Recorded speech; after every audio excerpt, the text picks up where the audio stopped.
ব্রাজিলের স্কোয়াড ঘোষণা হয়েছে, যারা যারা জায়গা পেয়েছেন তাদের নামগুলো নিশ্চয়ই আপনি এতক্ষণে জেনে গেছেন।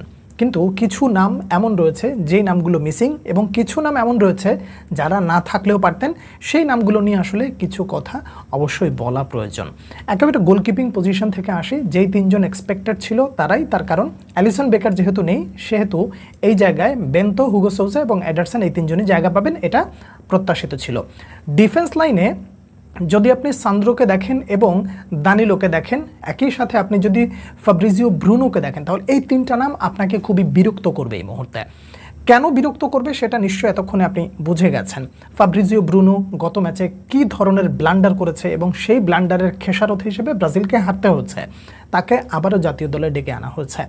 কেন ডেকে আনা হয়েছে? অ্যাজ আ ব্যাকআপ পরিকল্পনা হিসেবে কিনা, এই জায়গাটায় একটা প্রশ্ন থেকে যায়। মানে ফাব্রিজিও ব্রুনোর জায়গায় যদি বুড়ো থিয়াগো সিলভাকে ডাকা হতো তাহলে বোধহয় এত বিতর্ক হতো না, বা আপনি এত দুঃখ পেতেন না। এই মুহূর্তে আপনি এই নামটা দেখে যতটা দুঃখ পাচ্ছেন। দানিলোকে যদি আপনি অ্যাজ আ ডিফেন্ডার হিসেবে পরিকল্পনা করেন, অ্যাজ আ ডিফেন্ডার হিসেবে, তাহলে এই জায়গাটায় আমি ব্যক্তিগতভাবে পছন্দ করতাম বেরালদোকে। তার কারণ মার্কুইনহোসের সাথে তার একটা সংযোগ আছে, একই টিমমেট, তারা একজন একজনকে বোঝে।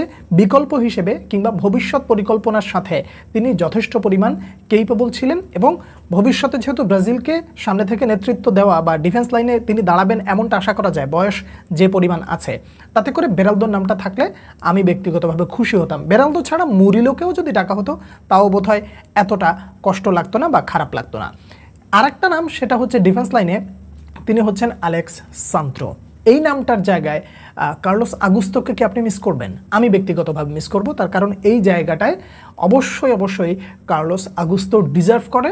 তবে হেনরিককে যেহেতু ডেকেছে কাইও হেনরিক, আমি তাকে অবশ্যই যৌক্তিক বলেই মনে করছি।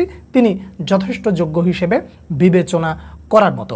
কিন্তু কার্লোস আগুস্তোকে সরিয়ে রাখাটা কার্লো আনচেলত্তির কি কোনো পরিকল্পনার অংশ হিসেবে ইয়াকে ডেকে নিয়ে আসা, নাকি কার্লো আনচেলত্তি অধিকতর সময়ে ব্রাজিলে থাকার কারণে ব্রাজিলিয়ান ক্লাবের প্লেয়ারদের উপরে বেশি ফোকাস রেখেছেন? এই বিষয়টা আসলে বোঝার বিষয়। তবে যেহেতু এক্সপেরিমেন্টাল, সেহেতু এই জায়গাটা নিয়ে খুব বেশি বিতর্কেরও জায়গা থাকে না।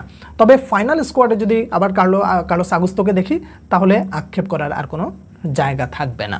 এবার একটু মিডফিল্ডের জায়গায় আসি। মিডফিল্ডে আমি আন্দ্রেস পেরেইরাকে সবসময় মিস করব, সব সময়।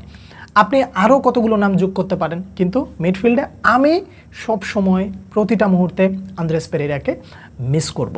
এই প্লেয়ারটার ব্রাজিল দলটার প্রতি যেই লেভেলের ডেডিকেশন, এই ডেডিকেশনে আসলে নতুন করে আর বলার অপেক্ষা রাখে না যে তিনি ব্রাজিল জাতীয় দলে সুযোগ পেতে পারেন। আপনি মিডফিল্ড থেকে নিয়ে মিডফিল্ডে যদি আপনি আরও একটা নামের কথা বলেন, সেটা হলো ফ্যাবিনহো। ফ্যাবিনহোকে দেখে আপনি কতটা অবাক হয়েছেন জানি না, আমি কিছুটা অবাক হয়েছি। সৌদি লিগে খেলেন, সেই জায়গা থেকে এখন হঠাৎ করে এই জায়গাটা এসে তিনি জায়গা করে নিতে পারবেন, বিশ্বকাপ খেলার এক্সপিরিয়েন্স আছে কিংবা অ্যাজ আ সিনিয়র প্লেয়ার, এই ধরনের চিন্তাভাবনা থেকে তিনি জায়গা পেলেন কিনা, এ ব্যাপারটা যথেষ্ট পরিমাণে চিন্তায় ফেলে দিচ্ছে ব্যক্তিগতভাবে আমাকে। আপনারা যদি এই জায়গায় নিয়ে কোনো কথা বলতে চান, অবশ্যই আপনি আপনার মতামত জানাতে পারেন। অ্যাটাকিং লাইনটা নিয়ে আসলে খুব বেশি কথা বলার না থাকলেও, মানে আমরা যেটা প্রত্যাশা করছিলাম, বিশেষ করে আমি, নেইমারকে দেখা যাবে না, তার কারণ খুব অল্প সময় হয়েছে তিনি মাঠে ফিরেছেন। এখন তার উপরে এই প্রেশারটা দেওয়াটা একেবারেই অনুচিত হবে। কার্লো আনচেলত্তি সঠিক সিদ্ধান্ত নিয়েছেন নেইমারের ক্ষেত্রে, এটা আমি ব্যক্তিগতভাবে মনে করি। কিন্তু অ্যান্টনিকে দেখবো না, এইটা মেনে নিতে পারছি না। তার কারণ ছেলেটা প্রচুর পরিমাণে অবহেলিত হচ্ছে বোধ হয়। যেমন রাফিনহা বার্সেলোনায় এক ধরনের অবহেলিত থাকে পিয়ার সিস্টেমের জন্য, ঠিক একইভাবে অ্যান্টনিকে আসলে কার্লো আনচেলত্তি একটু আড়ালেই রাখছেন কিনা, সেটা নিয়ে আসলে যথেষ্ট পরিমাণে দুঃখ থেকে যায়। মিডফিল্ডে অনেক আলোচনা সমালোচনা যেটাই বলেন না কেন হচ্ছিল, সেটা হলো ফিলিপে কৌতিনহোকে প্রি লিস্টে যেহেতু রাখা হয়েছে তিনি আসতে পারেন, তাকেও রাখা হলো না। থিয়াগো সিলভাকে নিয়েও ব্রাজিলিয়ান মিডিয়াগুলো বেশ কিছু আলোচনা করেছিল, কিন্তু সেখানেও কোনো কাজ হলো না। অ্যাটাকিং লাইনে আমি অ্যান্টনিকে মিস করব। তারপরে ধরেন ওই জায়গাটা যদি আপনি সাবিনহোকেও দেখতাম, তাহলে আমি খুব একটা অবাক হতাম না যে তারা আসলে ব্রাজিল জাতীয় দলে ডাক পেতে পারেন। ভিটর রকিকে দেখে খুবই ভালো লাগছে যে সে একটা ডাক ডিজার্ভ করে এই জায়গায়। অবশ্যই যেইভাবে নিজেকে ফিরে পেয়েছেন সেই জায়গা থেকে ব্রাজিলিয়ান লিগে নিজেকে মেলে ধরার পর এখন রাইট নাও কার্লো আনচেলত্তির নজরে আসবেন, এটা প্রত্যাশিতই ছিল।